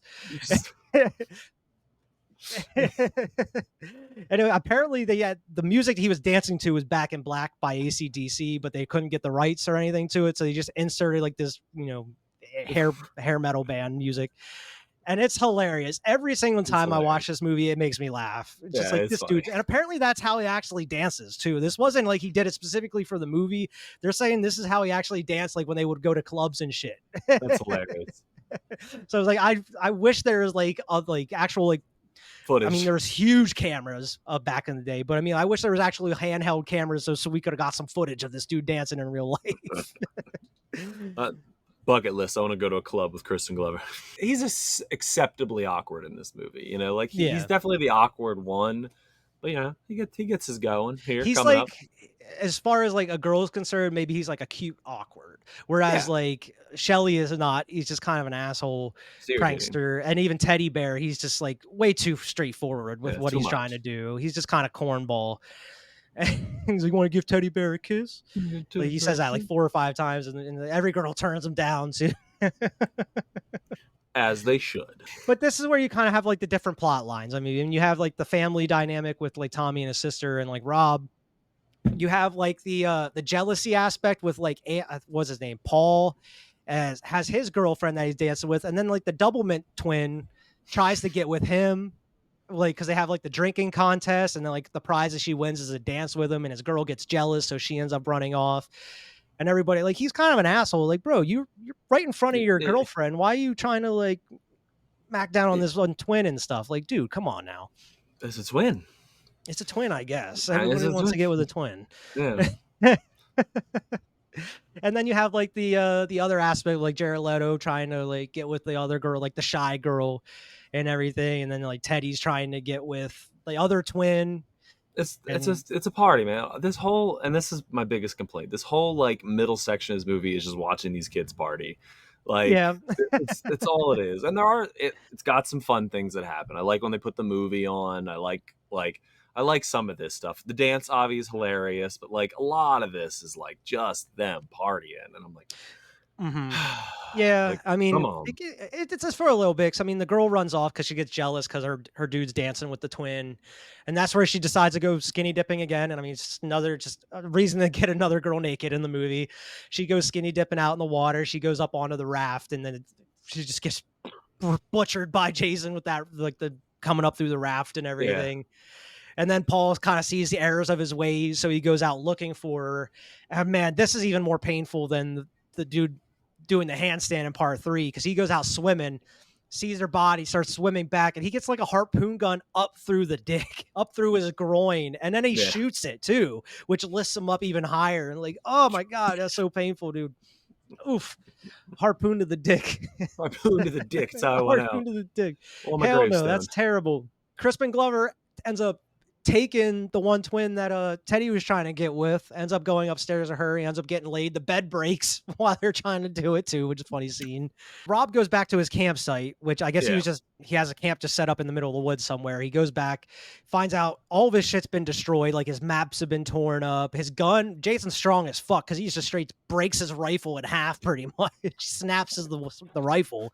It's like, holy shit, maybe we shouldn't be fucking with this dude. Yeah, I mean, Um, this guy knows what he's getting himself into at this point. I mean, I he guess has maybe to. not. Like, he doesn't really know like what it is yet. He just Well, he knows it's even part. mentions like his body ends up disappearing from the morgue, where it's like, you got to know something is about this dude. If he's able to murder like 20 kids and then he gets like killed and then he disappears from a morgue and then two other people disappear from the morgue, is like, Yeah. Also, he didn't just disappear. There was like, so did he take those bodies?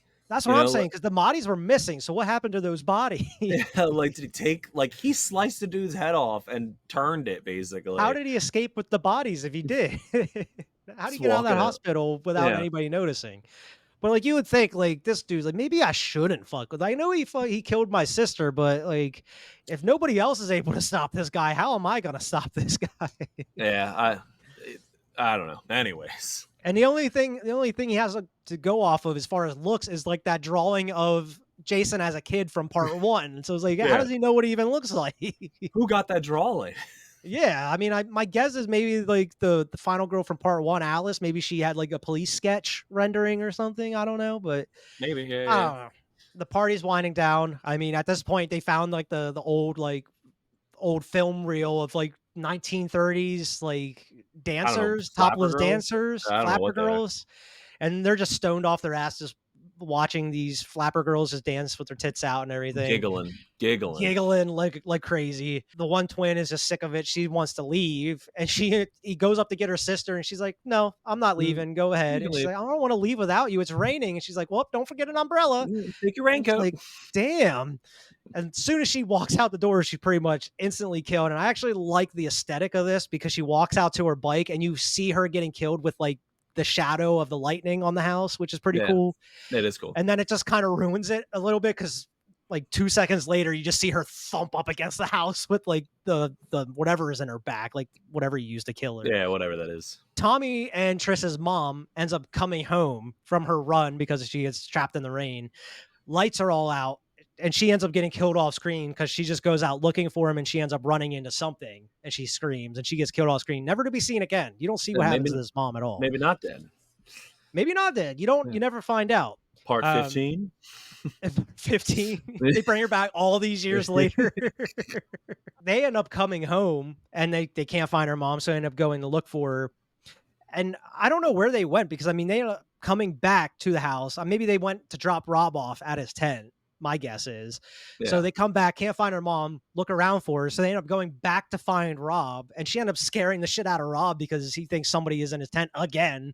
Yeah, well, he also And she scares ends up the like shit out of her. slashing through the tent. She's like, "You almost killed me. What are you doing?" You're in my 10.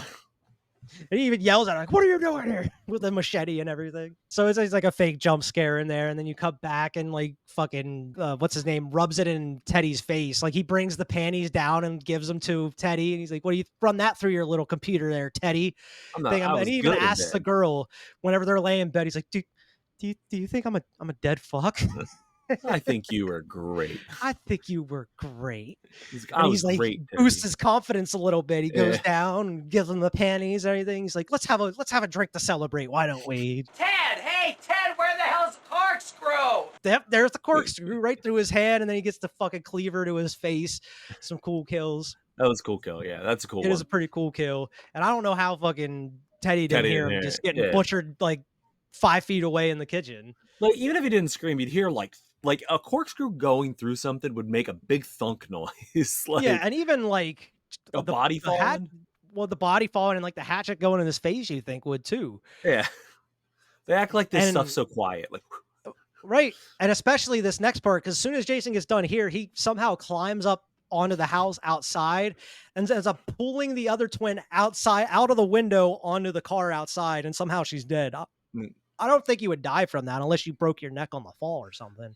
and even if Uh, still quietly yeah. did all this because Somebody, the I mean, guys yeah, you have the other couple doing it in the bedroom. You have Teddy downstairs. Somebody would have heard that glass smash in that room. or that car just fucking get Oh funked yeah, on. the whole hood of that car, the roof of that car smashes in. So like, you think somebody would have heard that shit?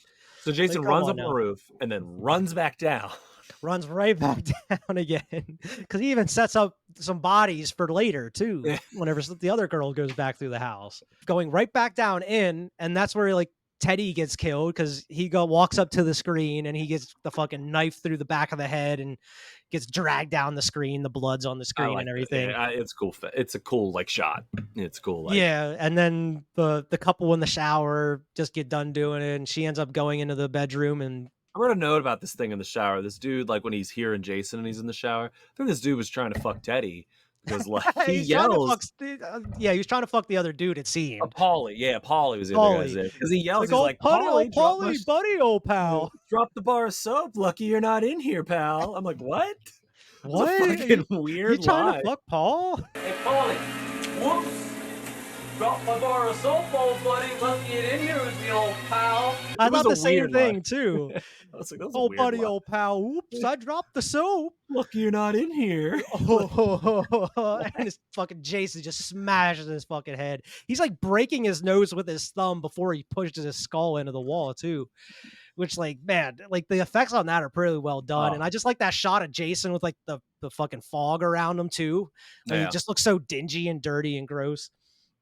Hey, Jason looks And cool then- in this movie. Jason, this is like I'm sure there's other ones, but this is like the Jason I think of when I think of Jason. I think of this Yeah. one. You know, I think like, of this one, and then part 7 where he has like the chain around his neck and like the part of yeah. his mask is missing. You see like his teeth and yeah. like you see his like his spine and his Spine ribs coming on out. his back. Yeah, Yeah. that's like one of my favorite Jason designs. We'll get there, but those are fun movies. I mean, good. Yeah. I don't know, but fun. Even before, like, as soon as she leaves, it kind of cringes because it's just that cringy 80s dialogue. Whenever like she gets out of the shower, and what does he say? She's He like, says something to her. He's like, "Oh, I think I'm in heaven." And she's like, "I think I'm in love." And he's like, "What's that? Nothing. Never mind." I was like, "Oh my god," it's some of that cringy dialogue. But again, I mean, at this point, we don't care about the characters. Like Yeah. at this point, they're still trying to make us care about these characters, and we're like, we're at the 4th movie. We just want to see Jason kill things, you know? yeah, Like, exactly. that's it. That's why some of these later movies, I like that they kind of like. Again, Jason X is one of my favorites because that's what they give us, man. They just put Jason in a weird scenario and let him kill things. Yeah, And I like that. And I mean, she's in there blow drying her hair, but as soon as she's like done, she barely did it. Her hair's still wet, so like, Yeah, wet as shit. there was nothing there. She were barely you did doing? anything. Yeah. And she goes back in, of course, finds the body. She starts freaking out. She doesn't even go to bother try to find anybody else. Her first thing she tries to do is just bolt out of the house. Yeah. She doesn't even try to find any or tell anybody that he's dead. She's just like bolts I'm out. immediately out of the house. I'm out of here. But as soon as she gets to the door is locked, and then all of a sudden the fucking axe just comes flying through the door into her chest. It's like I wanted to see the wind up. I wanted to see Jason outside just fucking just chuck that axe through the door. Yeah. Because it perfectly goes straight into her chest. And that's it. That's all the partiers. They're dead. Yeah, they're all dead in the Yeah. matter of like what 20 minutes or so. Yeah, it's quick. It's Yeah, fucking like Jason boom, boom, takes them boom, out boom, boom. real fast, He just like and their whole character development really has nothing to do with this movie. It is literally just to watch Jason kill him for 20 minutes. yeah, and I mean Yeah. Rob and Trish at that point they're going around trying to find some help, and they even take Gordon with them. They go around, and that's where like they're in the house. Everything is dark. She ends up finding the bodies. Rob's like downstairs. The dog. You don't even see what happens to like what the dog sees. You assume He the says no. dog sees Jason and says, "Fuck this, I'm out," and jumps out of the upstairs window. Yeah. Yeah, doesn't even bother running downstairs to go out. This dog's like, "Nope, not Listen, sticking around for it this." is a Friday 13th movie and something has to go through a window. Like Bro, that's a especially staple. in this movie, there's Yeah. like 5 3 or different 4 of 'em, windows yeah. that break in this movie. It's a Either staple. someone getting thrown out of it or just Jason jumping through shit or I don't know, what have It's you. got There's to so be in many every windows movie, being right? broken. It's got to be in every movie that something either goes in or he comes in a window. It certainly feels like it at this point. I mean, there's always something going through a window. I'm gonna keep an eye out for it now. At I least bet you. through these first 4 movies, there's been something coming through a window in every movie so far. Yep. And like you said, there's a few. We're not even to the last one yet, but the dog jumps straight through this window. Never Rob's seen down again. in the basement. She goes down to let him know, yeah, he's fucking here. There's bodies upstairs. And as soon as they're going upstairs, he falls through one of the stairs, and that's where Jason comes out. They have like a little grapple thing, and then he just fucking gets pounded in the head with the hammer over and over again. This part cracked me up too, though. It's Rob like, being "Oh, like, you're he's killing killing me! me! He's killing me! What kind of dialogue is that? Yeah, what kind of death is that? Like, oh, he's killing me. Run, That's Trish, like he's killing me. Like, yeah, I that- think she can see you're dying, dude. That's such like a drama kid theater fucking like reaction to be it. He's killing me. He's killing me. And while this is happening, Tommy's just going through his bag at the house and finds like all the news clippings that he saved of Jason and about his sister and all these killings. And that's where you see like my guess is like the police sketch of Jason as a kid. Yeah. And that's where he gets the idea to end up like shaving his head and everything. Which He doesn't do it yet as of yet, It's though. weird. It But is. anyways, It is weird. So she ends up fucking running out of the house, and as she's like running out of the house, that's where like she opens up the door and like Crispin running. Glover's body is like crucified to the wall, and so she doesn't even bother trying to go around him. She just fucking smashes the window and dives out the window. Yeah. And Jason just walks through and just rips his body out, and it's man, his hands It's just cool. rip through like those nails. It zooms in on it. Yeah, you see it pull up through. Yeah, It's great cool. effects by Tom Savini in this movie. Yep. Yeah, and I mean, there's so much back and forth between Trish's house and the party house, Trish's house and the party house, over and over and over, because she ends up going back eventually too. Yeah. Oh yeah. One more time. She goes back. One more Yeah, time. she goes back one more time. This whole end. I'm again. We kind of touched on it. This trope of just finding the bodies. Like, what movie does this stop? But this whole end is very like, I don't know. It feels like it's not just by the. No, I actually like this ending. I really like this ending. But like, this is the most incompetent Jason is. He's like getting his ass. He's like getting home alone by this girl like the whole fucking time, dude. Like, it's kind of yeah. He's like, I'm like, what's happening? When did you become so incompetent, Jason? Yeah, like, I mean, she runs back in the house and locks the door. Tells like Tommy, go upstairs, like he's coming, and that's where like Rob's body flies through the window. Jason throws his body through. So Jason had to go back downstairs and grab Rob's body, lug it all the way back through just to chuck him through the window. And then he doesn't even come through the window. He busts through the door.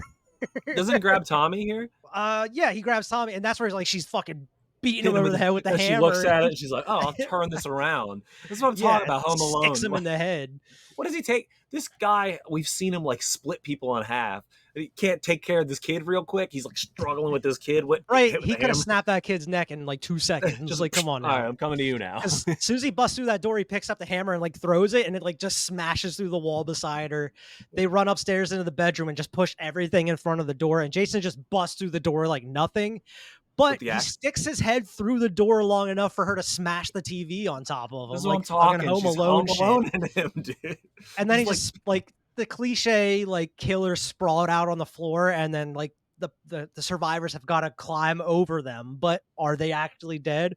Probably not, because soon as she goes over him, that's where like she grabs him and like Tommy and her are between Jason, or like Jason's in between them, and Jason's like doesn't know which way to go. Like, He's who like, does he "Which want to one?" kill first? And he's like, all right, I'm gonna go for her first. Probably the chick that hit me with the hammer. Probably the chick that fucked me up with the hammer. I'm gonna kill her Yeah. first.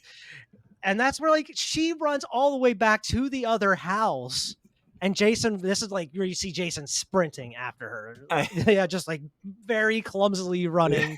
He looks ridiculous. And chase her all the way up the stairs just for her to jump out the top floor window. And she perfectly lands with her legs straight and her arms straight. Like, this is the first effect that I can really tell, because like you could tell she lands on something soft because it like pulls all the dirt you up. see the ground kind of push in a little bit. You can tell she landed on like they cover it up with like leaves and dirt, but you can still, when she lands, you see that ground kind of cave in a little like bit. the rest of the ground like puff up around her and like come back down. I'm like, all right.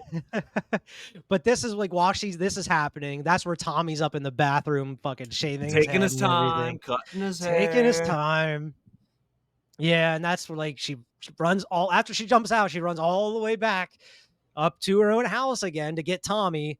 No, she's and mad of course, at Tommy. like, because she's like, why didn't you run? I told you to run. yeah, she She's tells like, him run as "Why fast as aren't you you can and as here far as still?" you can. Yeah, when she comes back, she yells at him. She's like, why are you still here? Why are you here, Tommy? And I love that just that shot whenever she turns around and Jason's just standing in the doorway and it's dark and it's just like all menacing. Like, it's a great shot. And like she's just backing up away from him, and that's where Tommy comes down. She's like, Jason. And it plays right into what we saw in part 2 where Jenny puts the sweater on, where she pretends to be his mom. Whereas like here he's kind of pretending to be Jason's younger self, and Jason's like, oh shit. What's going on here? Is that me? He's kind of mesmerized for a bit, and that's where like she goes up with the machete. Like, you have the cleanest shot on this dude with this machete, and you barely graze his mask to cut his mask off. And that's where you see like his face definitely looks a lot better. Like, well, I mean, it looks grotesque, but it's designed a lot better than part 3, where he's got that goofy smile and like the cleft lip and everything. Yeah, he looks pretty cool in this. Yeah, he looks pretty cool. And she's like freaks out. She's like, no.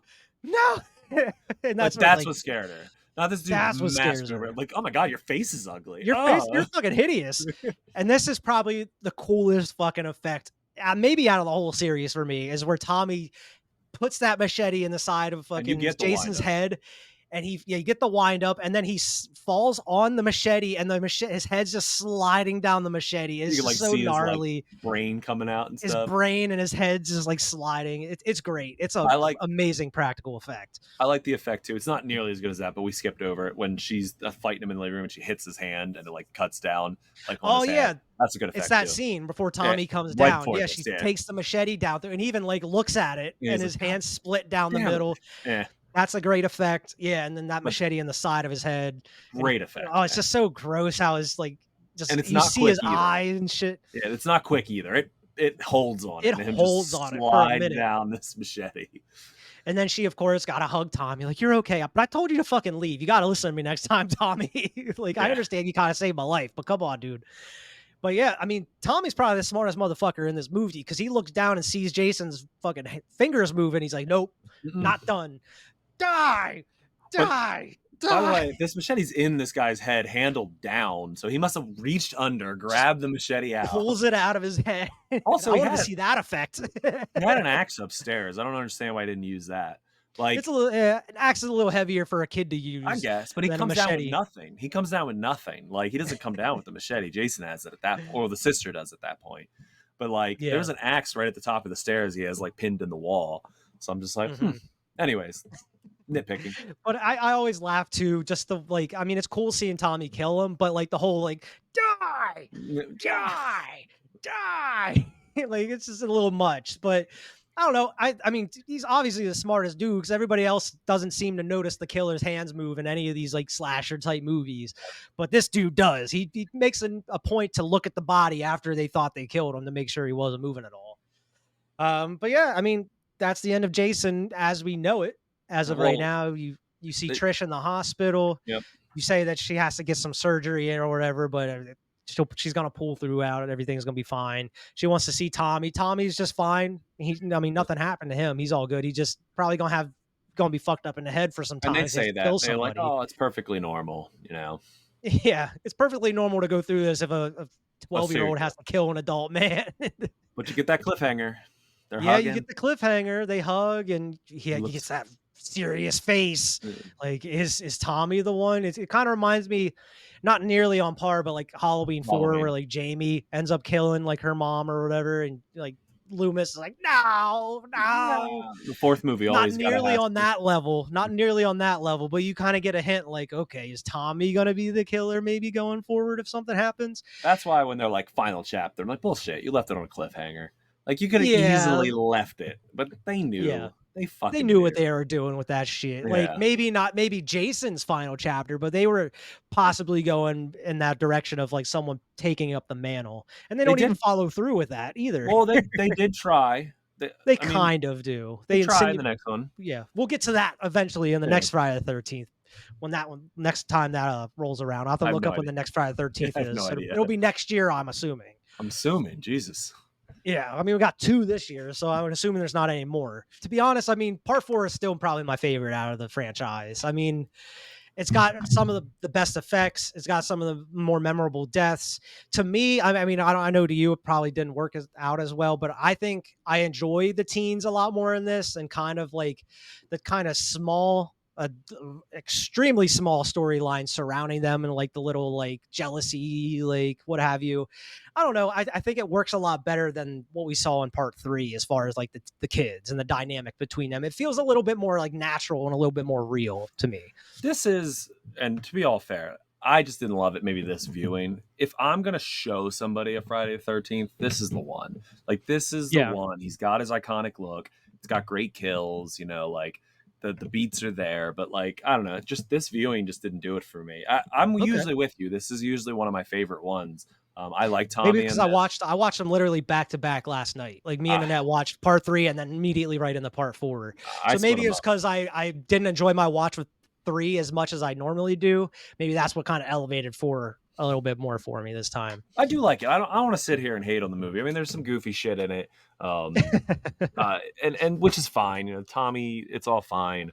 Um, this is probably the peak. I mean, it's the best out of the 4 we've just watched. I Yeah, even I think like it's it more. definitely like you said, the definitive Friday the Yeah, 13th it movie. Like is Friday. if nobody's ever seen one, this is the one I'm probably going to show them. I don't love Friday the 13th as a franchise in the whole, anyways. Okay. See, I do. I love Friday the 13th. So I I like mean, them like, just fine for what they are, though.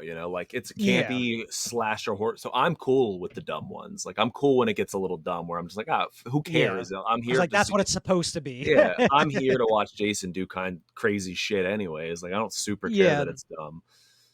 But to me, I mean, I know we'll get to the rest. And I mean, eventually once we get through all of them, we'll do like a ranking and everything. But like, I feel like these first 4 at least, they have their own feel. Like they feel like they belong together. Like Yeah, I'll agree with have that. that. All 4 of them have that Harry Manfredini music that doesn't really change throughout all of them. It's the same music. It has like kind of the same feel and the same vibes throughout all 4. But after this one, that's where they kind of go in their own directions in each movie going forward. About like they want to kind of make each movie a little different Yeah, after this one. So I mean, I was thinking about it today is like how crazy would have been if this one was actually the final chapter and this was the last Friday the 13th. Like how fucking great would have like how great of a quadrilogy would this have been if this was it? yeah, If this were yeah. the only Friday the 13th movies we would have got.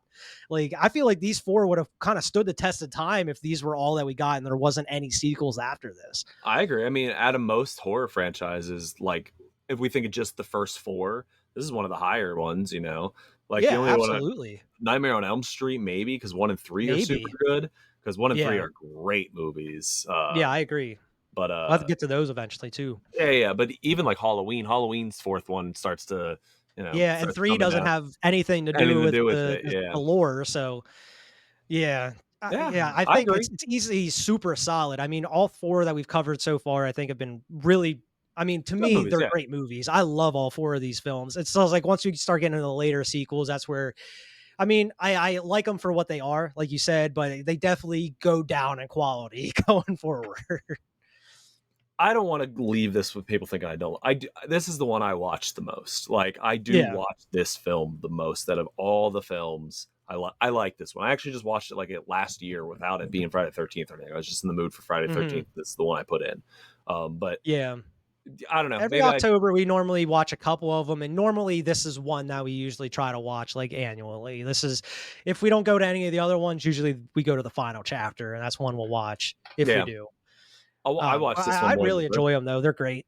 Yeah, I agree. I mean, it's a fun thought to think like if it would end, this would have been a hell of a franchise right here. Like just this, Right? Like I was thinking that this today. four. Like if there was no other Friday the 13th made, this would have been a hell of a quadrilogy, man. Like This there, might. I can't think of any too many like I can't think of any. Not a single 4-part one. movies that are that solid the whole way through. You know? Like even Alien, first 1 and 2 are fantastic, but like 3 and Yeah, and 4 then are those 3 and 4 garbage. drop off Yeah, pretty, yeah, significantly. yeah, I can't I think of mean, you any. don't really have a 4th Evil Dead or else, like I mean, those the trilogy of Evil Dead are amazing, but you don't Yeah, really have, like, the 4th one unless you wanna count, like, Ash versus the Evil Dead. yeah, I don't. But But yeah, yeah, and you don't. So, yeah, I mean, unless you wanna include, like, Nightmare, I mean, 4 is definitely not nearly as good as, like, the first 3, but, I mean, you could say that it's up there. I'm not a fan of the Chucky movies either, so I can't say about those. I don't. I mean, I've seen them all, I'm just not a huge fan of them. Would So, Bride be the fourth? If Bride's the fourth yeah, Bride Chucky, would be the 4th one. I don't know. I'm with that then because 1, 2, and 4 are awesome. Three's a little weak, but 1, 2, and it would be very similar to this, where it's Kind of. like Yeah, I mean, it's one. been a while since I've seen 3. I mean, I think I've It's seen someone. It's like we the just watched military 1 and school and 2 shit. not too long ago. I like Chucky Um, too. I know we're getting sidetracked, but Chucky 2 is a Bride of good. Chucky was the one I saw the most, I think, growing up. That was the one I liked. And I like it still. I mean, for what it Yeah. is. But that's a whole nother conversation for another time down Yeah. the line. But yeah, I mean, Friday the 13th as a whole, I really love the franchise. Part 3 and 4 are probably easily, I mean, we'll get to a ranking eventually, but they're easily in my top 5 as far Yeah, as me like too, my probably. favorite Friday the 13th. Out of all the movies we've watched so far, Part 4 is my favorite. Yeah, If we I think ranked it's easily these the most 4, solid. if I we think ranked these, it was a little better written.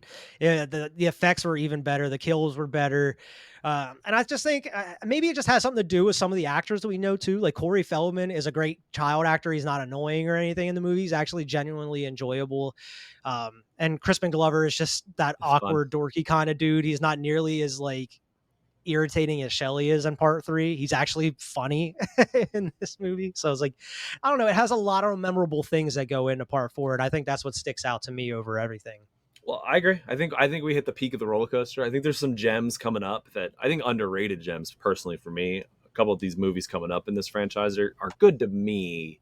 I don't know if Mhm. everybody likes them, but this is the peak. This we've hit the hill of the roller coaster. We're Yeah. coming down. We're coming down at this point. Yeah. And because next time, whenever the next Friday 13th is, we will be reviewing part 5 and part 6. Part 6 is actually one I really, really like too. I So like I'm part actually 6. eager to talk about that one. I don't like 5. Part 5, I don't know. That's probably one of my least favorites. Yeah. So, I mean, it's going to be interesting getting into those eventually. Any other thoughts on part 3 or 4 here, Alex? No, man. Glad to be back. So excited for next Friday 13th. Yeah, man. We'll have to get you on, try to get you on some more reviews here. I know how busy your schedule is here That's all lately. right. How many Friday But 13ths are there? 11 if you count the remake. Do we count So Freddy yeah, versus 11. Jacob? Oh yeah, and Freddy versus Jason. That So might be yeah, 12. Hey, 12. one more. We should do Yeah, 13th. 12 because everybody talks about, because we don't have another Friday the 13th movie, that's supposed to be the 13th one. Yeah, Is we the got to next do one. one So like, more. they have to do another one since Yeah. all this legal trouble has been kind of resolved now. It's any day. Like any year Friday. now, we can expect a new Friday the 13th movie. They're already working on the series for Peacock. So fucking All work right. on you didn't know about that? I did not. Yeah, it's called Crystal Lake, apparently. And it's gonna be like a prequel, I guess. The Chucky series is good. I've watched that. It's really I good. haven't seen that. I've actually been wanting to It's good. here recently. But yeah, I mean, hopefully we get a movie here soon because I mean, it's going to be the 13th movie, so you got to go out with a bang. What better way to bring Jason back is to do it for the 13th movie? We This should be the should last hopefully one. get one soon. We should get the last one, 13th. Yeah, Like, that's it. just one more. Bring back the legacy About it. characters. Bring back everything. Oh yeah, if it makes money, then no. But like, Well, shit, I know fucking Corey Feldman's been petitioning for him to be in another Friday the 13th all let's these go. years. Bring So back Tommy Jarvis. Bring them all back. Bring everybody. Bring Ginny back. Bring all the final girls back. Maybe you have a final girl support group for Yeah. Jason. And so it's like all the final girls. And then it's like, who's going to be the final girl out of all the Of final the girls? final girls. And the Corey Feldman. It's like final girls and Corey Feldman. Yeah. I like it. Yeah, we should pitch that idea for the next Friday the 13th movie is like have the continuity, have every movie be canon up to this point. And then Even Jason X. I want them all canon. That's a good idea, man. We should pitch that to like whoever owns the rights at this point. I don't know if it's New Line or what. But yeah, man, that's the review for this week. You got two reviews in one for this week. So I mean, hope everybody enjoyed it. Be on the lookout for the next review. We're doing horror reviews all month long. So be on the lookout for that. We have a couple planned out, but I don't know which one's next. So I'm not ready to unveil which one is next as of yet. So be on the lookout next week for that. Where can everybody find you here, Alex? Here. This is the only thing I do now. Oh, well, all right. Yeah, man. Guest star All of Cinema Trip Reviews right here. well, all right then. Well, for those who haven't already, make sure to like, share, and subscribe. Like always, make sure to go check us out on Twitter and Instagram at Cinema Trip Reviews. Go check us out wherever you get your podcast. Drop in and leave us a good review there. And we'll see everybody next week.